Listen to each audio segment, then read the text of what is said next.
Emerald Robinson is joining us again. Emerald, welcome back to the Conservative Voice on WWDB AM 860 in Philadelphia. It's good to be with you. Thanks for having me back. Happy Friday. Yeah, thank you. It's always great to have you on because we live in such a dynamic world, and you have unique observations at times, right? You get some insights that we find valuable and interesting. So. So a lot's going on, and there's so much to cover. Things change every minute. It really is by the hour almost. But, and big stories come and go. I mean, they just disappear from the scene so quickly. But there was a story that hit that I think you were covering on your show yesterday, if I'm right. It might have been a couple days ago. I don't know. But it's this story of this Fauci guy, this associate, this deputy of the mighty Fauci, who actually got indicted. You've been, I think you've covered that. I don't know what day it was, but you've covered it. Tell us, what are your observations there? Is this going to go anywhere? That's a great question. And remember, I think Rand Paul's been keeping count, right? I think we're T-minus 4 days before the statute of limitations runs out on Dr. Tony Fauci. Now, the person who was indicted was one of his, top advisors in his role at NIAID. His name is David Morans, and he was also one of those people that was out there pushing the proximal origins paper, right, saying that this was a naturally occurring pandemic. This didn't come from a lab. So this is movement in the right direction, right? I want to applaud the DOJ. Right. I want to say good job because, I often am saying the opposite, and they do call around to lots of people and ask them to encourage me to say nice things about them or just to not share my reporting. That does happen behind the scenes. But this is a good move. Now, if they don't indict Tony Fauci, does it then matter, right? Because he's the head of the snake. And he is the top guy in this. But this is good. So the David Morans indictment is good. What is also positive that happened is that there's this doctor that some people scientists that the audience might not be as familiar with. You had to be really in the weeds on the COVID pandemic to know this guy. It was Dr. Ralph Baric. He's a scientist that works out of the University of North Carolina. He had been working on the SARS-CoV-2 novel virus prior to 2020. Right. He had his associates in China. So basically when Obama put the moratorium on the gain-of-function experimentation here in the United States, they just, offshored it to their colleagues in China. I think you could really call him the father of the pandemic. He was put on leave at UNC. His grant money was pulled, which is good. But it's like whack-a-mole, because a story that didn't get a lot of attention is that there was another guy picked up this recently, and his name was Vincent Munster. He's also an NIH virologist that works out of a lab in Montana. And guess what he had in his luggage? Socks? A deadly monkeypox. Mine was socks, but it was monkeypox. He was transporting monkeypox into the country. And if you're really technical about it, I don't think you should be transporting, as an American, I just don't, but I'm a layperson, okay? I don't think you should be transporting pathogens, period. I mean, this sounds like Mission Impossible here. Yeah, it does. Right? Isn't that a story out of Mission Impossible? It basically is. It basically is. And here's the thing. Okay, so this guy didn't have the proper documentation to have it, and apparently he's not even authorized to work with deadly monkeypox virus. Okay? But basically I don't know if you know Dr. Jack Cruz. No. He's a neurosurgeon that now lives out of the country, very medical freedom. He can tell you all about how these pathogens really work and get into, the virology of it all, things we don't know because he's, a genius scientist and doctor. He says this guy, Vincent Munster, they were tapping to be the new Ralph Baric, who they just sidelined. So, yes, we got one indictment, but they're just tapping in other players. They're planning. I just wrote about this. I literally just published this new article on my Emerald.tv Substack today. Here comes the next global virus pandemic. So Emerald, when we think about this, you're right. They're just going to plug in more people. They're just going to plug in different people. It's just going to keep going unless somebody actually, say, goes to jail. I mean, if somebody really pays a penalty. And so we're T-minus, what is it, 4, you said? Yeah. I don't think they're going to go after Fauci. I mean, he is too tied to Soros. He's too tied to the Pfizer people. DARPA. Yeah, DARPA. He got a pardon, too. Don't forget, he got a pardon. Yeah, but an ineffective pardon. That wasn't... Well, the auto pen. That's in question because the pardon was, directed by, what was his name? Alex, why can't I think of, the COVID advisor for Biden, and I think it was signed by AutoPen. So if they really wanted to go for Fauci, they could do that on the technicality. Yeah, they could. And so I don't see any chance that Fauci gets held to account for what he did. There's just no chance. Too many people would have to be included in the roundup, and I think Donald Trump is still unable to face the fact that Operation Warp Speed was, really just put more power in the hands of lunatics and psychopaths. That it wasn't. I agree. He thought he was doing the right thing. I don't think he did that to hurt people. Right. I just don't think he could ever have imagined that inside the healthcare complex there were people who would be happy to use this for tyranny and oppression and death. That's just what I think. I don't think he'll ever face that. So I don't think that's going to come to be. It'd be nice, and if it happens, I'll be thrilled. I mean, I would love to see Fauci. I know people that worship Fauci as a savior. I mean, and I would like to see that swept away. I do too, and one of them is running for Congress in a district in Virginia. Oh, really? Olivia Troy. Well, and governor in Ohio, Amy Acton. It's crazy, but as long as it's just, look, we're going to maybe indict somebody, but everybody gets to keep the money, everybody gets to keep the fame. You get a little hassle, and then you get another job that's even maybe a promotion. It's not going to make a difference to your point. So I just don't know. Can this indictment go anywhere? Can this guy actually end up in trouble? And this other guy, I'm looking at your website right now. The NIH scientist caught smuggling deadly viruses, and his name is Monster, which is just too perfect, right? Perfect. It's just perfect. It literally is like a script. Oh, it is. And who doesn't leave home without a deadly pathogen in their suitcase now and again? I mean, right? These guys, it's not like they don't know what they're doing. They know exactly what they're doing.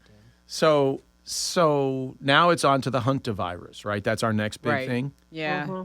They're already saying, get your masks ready. I saw somebody yesterday explaining how to use a mask that has a straw hole so you can drink like soft drinks in a cup through the straw. The lunacy is possibly going to rear its head again. What are you hearing there? Do you think there's a movement by the globalists now to launch another pandemic? I absolutely do. Especially since I already thought that, but then they catch this guy with the pathogen in his luggage, in his suitcase. So then we knew, right? Mm-hmm. That's definitive confirmation that they're still running the same playbook that they did in 2020. And I mean, look, it's right on time. It's right on cue for the midterms. Yep. Right? It's like deja vu. Yeah. Emerald, that's exactly what I thought when they were the story started coming out. There's a ship out in the waters and it's waiting to land and no one won't let it's you can just see through it. If you sit back for a second and then take a look, you can see that it's the same play over and over again and again right before the election. And they already have the vaccines to protect people. Their DNA vaccines. I saw something that Blaine Holt had put out there today. That these things have already been patented and they're ready to roll out. Well, given the standards by which vaccines are tested, if you gave me 2 hours, I could come up with a vaccine. It might have something to do with scotch, It might not be creating proteins. You might just, but my question is, how many people learned from the COVID, compliance test? I mean, because that's clearly what it was, to see how many people would be compliant and just do what they were told. Do we still have the same number, or has it grown? I mean, I think a lot of people have found out that, well, maybe everything they said about COVID and maybe some of the vaccines, that wasn't necessarily true. So, how many people are going to buy into this new compliance test? And do they have the ambition that they had in 2020 to force people not to travel, go against their jobs, telling them they'll be fired, like all of these things? Do they still have that ambition? Yeah, I think they have the ambition. I think the unknown factor here is what you were saying, Ada, is like how many people are going to comply. That's the unknown. Yeah. They must think that they have a large portion of the population that will comply because they're obviously trying it again, right? Mm-hmm. And I don't know. And it's according to who you talk to. I mean, Dr. Jack Cruz doesn't seem very optimistic that enough Americans have seen the light. Right. But I don't think you'll get the compliance that you got in 2020. I think some people have woken up. Mm-hmm. All right. But there's also this push that coincides with it, right, with a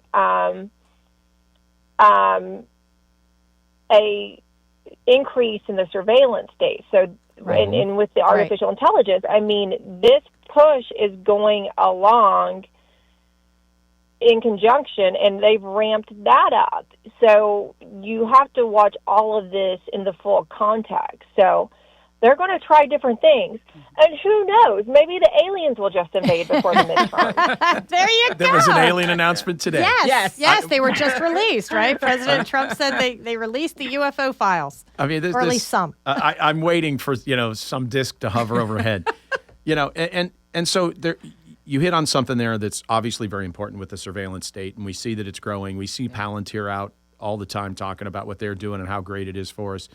Obviously, it's not. Obviously, they're building the master sort of surveillance state tool, and that will be brought to bear in a way that has before. We now see, for example, cities using drones to go over yards to see if they're in compliance with gardening regulations.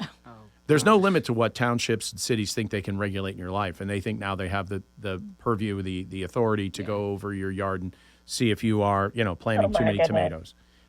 I really hope my HOA doesn't see that technology exists, because I think they would definitely go for that. Oh, yeah.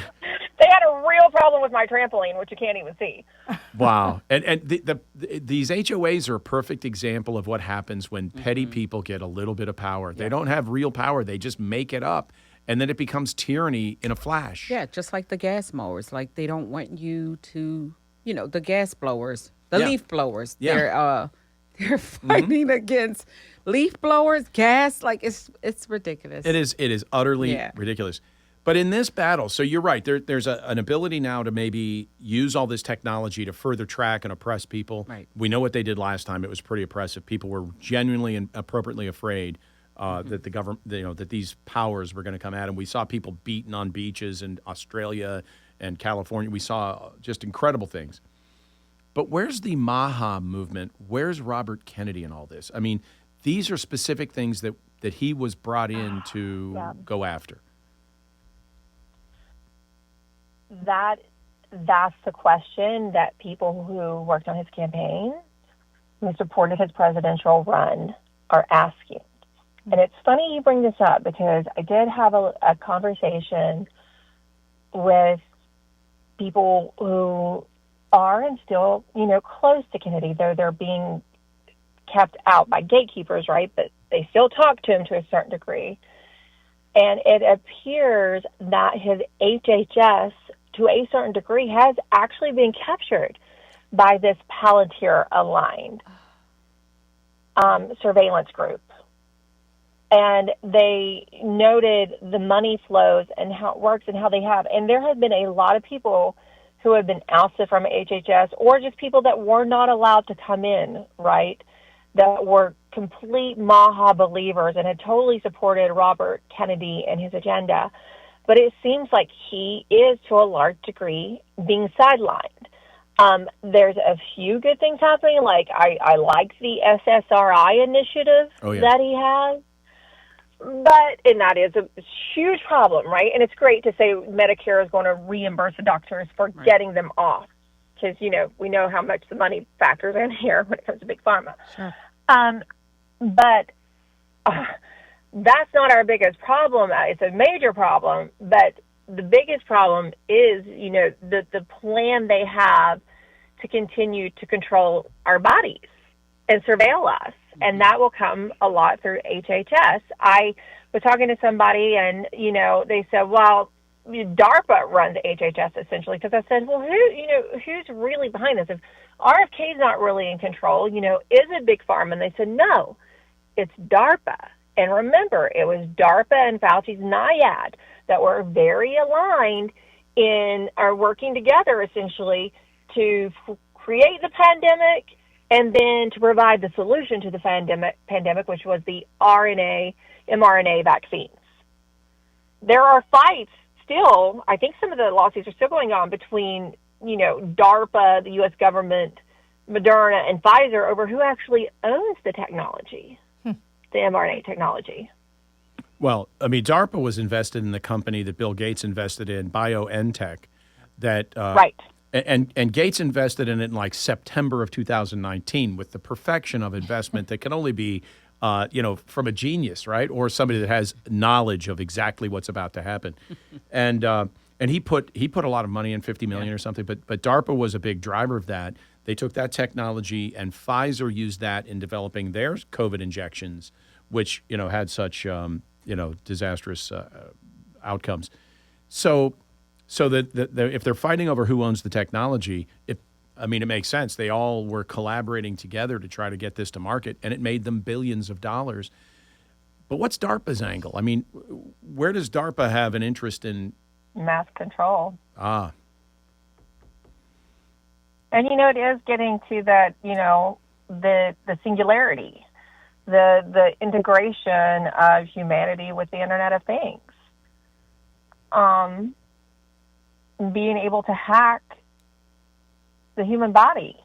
And remember, initially, what was it, last year, there was a moment when Bobby Kennedy's HHS, with the architect being Dr. Hatfield, Stephen Hatfield, they did pull hundreds of millions of dollars in funding to BARDA, right, another one of those defense-aligned research arms of the Pentagon with into technology, medical technology, et cetera, pathogens. But Hatfield was fired almost immediately after that happened. For those that don't know what DARPA is, it's the Defense Advanced Research Projects Agency of the Pentagon. So this is a heavily funded agency that invests in a lot of technology, and theoretically their mission is to advance the development of weapons that can help us be more effective and lethal on the battlefield. But as you saw, somehow they were invested in these injections, and people say, what's the military interest in that? Well, they might need something to protect soldiers. Nah, it doesn't quite fly the way things went. No. And, that's what really, and just to speak to the power that DARPA has, if you ask Dr. Jack Kruse, who I do really like, he has such expertise in this area, and he's so well read into, the fusion of the military-industrial complex, the national security state, and the public health agencies. He points out how much DARPA really directs what's happening at HHS and works with them, which you wouldn't think about that, right? You don't think about the mad scientist arm of the Pentagon running a large portion of the Health and Human Services Department, but we do know, based on some of the disclosures, right? Like the one whistleblower I think is the one who will be at Senator Rand Paul's hearing on May 13th, so that's next week, that put out information about what the Pentagon was doing, or the DARPA was doing in relation to these vaccines and such. Mm-hmm. We know that there is that relationship. It's been verified. And from what I heard this week, they're, despite, pulling some of the funding, et cetera, and whatever they also paid lip service to, DARPA is still very operational as it relates to HHS and public health policy. So, all right, it's disturbing when you start hearing all these initialed agencies, and it's just an endless stream of these things that have unlimited amounts of money because of the printer, because the federal government can just print whatever it wants. So running a $2 trillion deficit really isn't a problem. Right. We've seen no effort by the Republicans to pull that back in this Congress. They've done nothing to cut spending, which is frustrating and revolting. But you slipped in there. We were talking for a second about to Kennedy's effort on SSRIs, which are antidepressants, which are overprescribed. Now, I looked up the numbers a long time ago. These may not be correct, but the number I recall is something like 26% of Americans are on some kind of psychoactive or psychotropic drug, which stunned me to hear that. I thought, well, how could that, like 100 years ago, that would have been, what, 0.5%? So what, did we all go crazy, or are these just being overprescribed? Well, they're obviously being overprescribed. I think we've known that for a long time. And then anything like a vitamin deficiency, right? You're low on vitamin B or D that can make you feel lethargic, tired, instead of a doctor saying, oh, let's check your vitamin levels, right? Let's run a panel for your vitamins and see if we just need to, supplement. That's not what they do. They go automatically to these pharmaceutical company products that have terrible side effects. And I've seen, I had a friend whose daughter was on ADHD meds plus some SSRIs. The girl was like 16 years old, and she'd been on these since she was, like a pretty young child. And she definitely didn't need them. It was just, dealing with, she's just a little bit quirky and a little bit different, in all honesty. And they put her on these. She's a brilliant, brilliant girl, too. We're talking, probably why she seemed quirky. She's so, her IQ is off the chart, and it was really hard to watch her go through withdrawals. She had to be hospitalized. Wow. And now all she's on is vitamin supplementation. That's it. But that's not a moneymaker, right? That's not lining the pockets. They don't get invited to these lunches where they get paid to speak, right? Doctors get paid to speak for vitamin D and vitamin B. So, again, this is really good. I think this is a great initiative. And obviously, look at when you want to talk about, too, the mass shooter crisis, right, that the left loves to highlight. What, 9 times out of 10, those people are on these SSRIs? Yep. So we definitely have an epidemic. And it's just like, it reminds me so much of the opioid epidemic, where the area I grew up got hit with. I mean, we were the opioid crisis before anybody even talked about the opioid crisis, because of overprescribing, particularly to coal miners, right, who would get hurt in the coal mines. And they just really, I'm from Southwest Virginia, they ravaged the area with these opioid drugs because they were making a ton of money off of them. So we're totally overprescribed, our population is. And and these drugs don't even make people feel, they don't maybe feel as blue, but I'm sure you all know people on them. They just don't feel as much. Right. My friends who have been on them say, I feel numb. I just don't really feel anything. That's a really good way to put it. They don't feel as much. They don't have the feelings. It's a sad way to live. So on May 4, so this is from Health and Human Services website. This is great. The U.S. Department of Health and Human Services on May 4, 2026, announced efforts to curb psychiatric overprescribing at a Maha Institute summit. Today, we take clear and decisive action to confront our nation's mental health crisis by addressing the overuse of psychiatric medications, especially among children, said Secretary Kennedy. Now, that's exactly what we hired him to do. That's exactly why people voted for Donald Trump. That's exactly why people wore hats that said Maha, right? That's the kind of action that is critical. But that's also a big threat to farmers' profits, because this is an extraordinarily profitable product. Otherwise, we wouldn't have 23% or whatever, 26% of the country on these things. right? Yeah. So he's going to have a fight on his hands with this. Well, if we could dial back just a little bit, I think RFK lost me when he wasn't taking the fight up for the food, because to me, when he came out and said that he was going to get all of these additives and all of these chemicals out of our food, and so that we could start, being healthy again, and it wasn't happening, and then it first of all, it was slow, and then it just disappeared.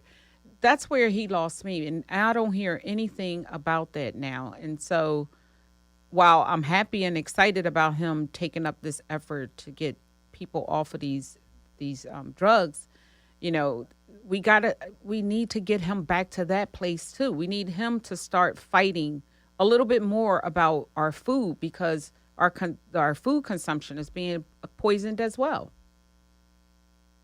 Well, I think there have been a couple small ones on that front, right? Supposedly Gatorade's going to stop using red dye 40, which my 9-year-old was really excited about. Okay. He kept sneaking and eating Doritos, which have red dye 40, at his grandfather's. And so I showed him a video educating him on what exactly red dye 40 is, and so he's been off the Doritos since. But supposedly Doritos is going to make a new product as well that doesn't have the red dye 40. So he's super excited about that. He was the one who told me about it. Oh. So I know those couple of things have happened, but no, there's not been like a large scale effort, right, to regulate the use of these additives in a way that, say, Europe does.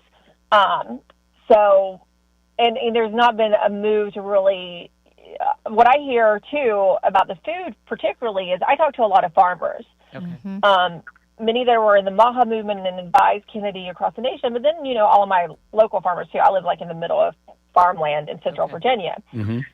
And they don't feel like they've done enough to support the American farmer or regenerative, I can't talk, it's Friday, regenerative farming, healthier farming methods that some farmers are trying to do. And the farmers feel like they need more support from Kennedy's HHS, and for him to be putting pressure on his colleague at USDA, Brooke Rollins, and working more closely with her to address the food issue. Yeah, that's true. And everybody knows it. We all talk about how in the middle of the supermarket it's just poison. Yeah. And it's not even, no one says, well, that's not true. Yeah. Now it's just accepted as a given that these foods that were being, that are being pushed are just, they're not healthy. There's nothing healthy about them. And they aren't what they were years ago. Something that was 3 ingredients 30, 40 years ago is now 27 ingredients. And they're all chemicals that have a specific purpose, and they all reduce cost. It's just been it's been kind of a disaster that this has happened, and so I think most Americans want this cleaned up. One of the issues we're going to talk about next week with Steve Lucy is the cattle business. If you look at what's happened in cattle and farming of beef and then beef processing, it's been consolidated into a small number of companies that control 85% of the market. They absolutely have crushed the cattle farms, and our herd size is way down because they want us to import from their offshore ranches in Brazil and in Mexico, wherever. So we're going to get into that again, but that's just one little sliver of this food supply. And I think this is something that could not only help the American people, but in terms of heading into the midterms, going after the food and making the food healthier, that would get people excited. Yes. That would drive turnout and support for whatever party's driving that agenda. Agreed? Well, that and fair elections. Exactly. I'm starting to have a whole interesting theory on this that I'm working through. But, yes, that's what you would think. But it seems that for whatever reason, they're not really caring much about public opinion, right? Because they're not addressing the pushback from voters. Or, if you had the election today, I think there would be a lot of apathy because, the MAGA coalition are feeling a bit demoralized, whether it's the new conflict we got into with Iran, right, for a lot of the America First supporters. Mm-hmm. It's the lack of movement on all the health policy issues we just discussed for the Maha coalition across the board, it's the lack of accountability, though, obviously Todd Blanche is now auditioning for the top spot of being a Senate-confirmed attorney general instead of just acting. So we've seen a little bit over the last couple of weeks on the front of, at least a start to some accountability. Now, will these really go anywhere? Mm-hmm. Like we said with the Morin's indictment, we don't know. Right. But overall, people are not, the polls are not, there's some polls out there that are not real polls, even on our side now. But the polls are really bad for Republicans in the Trump administration. So if it was today and it was even a fair election, I don't think they performed very well. But, I talked to a lot of them, mm-hmm. and they don't seem too concerned. They aren't. Agreed. And I just think, well, why is that? Do you know something I don't know? And then I watched Speaker Johnson the other day when he was talking about the midterms, and I turned the sound off. I listened to him a couple times, and I replay it, and I turned the sound off, and I watched his nonverbals. And he really doesn't seem concerned to me. Now, sometimes I think they like to lose, right? There's just that. Republicans don't necessarily want to be in power so they can be in the opposition and go and fundraise and right. get, the political thing. Great sound bites. But even from, the Trump team, I get a sense that they're not super concerned. So I'm wondering, since we haven't gotten rid of the voting machines, I don't know if that's going to happen, if for some reason they just feel very confident for some reason. And if you're looking at public opinion in the polls right now, they shouldn't. But I can tell you they do. Is it the redistricting that's going on throughout the country? Do you think? That could be. Look at what just happened in Tennessee yesterday. Yeah. Right. And Virginia today with the Supreme Court saying that the gerrymandering. Yeah, that was very encouraging because it doesn't look like there's any way. I think Virginia is technically, they're going to keep trying, right? Because it wasn't saying you can't redistrict. It was just how they went about it. Process. That doesn't adhere to our Constitution. It was a process. Yeah, it was technicality. Mm-hmm. But it doesn't look like anything will happen in Virginia until 2028 on that front. Mm-hmm. So we have a lifeline here. That's where I am. Yeah. So yes, I think the redistricting is part of it, but there seems like something else. I'm still working through this because I'm still talking to a lot of people. So maybe the next time I come on, I'll have a more fleshed out.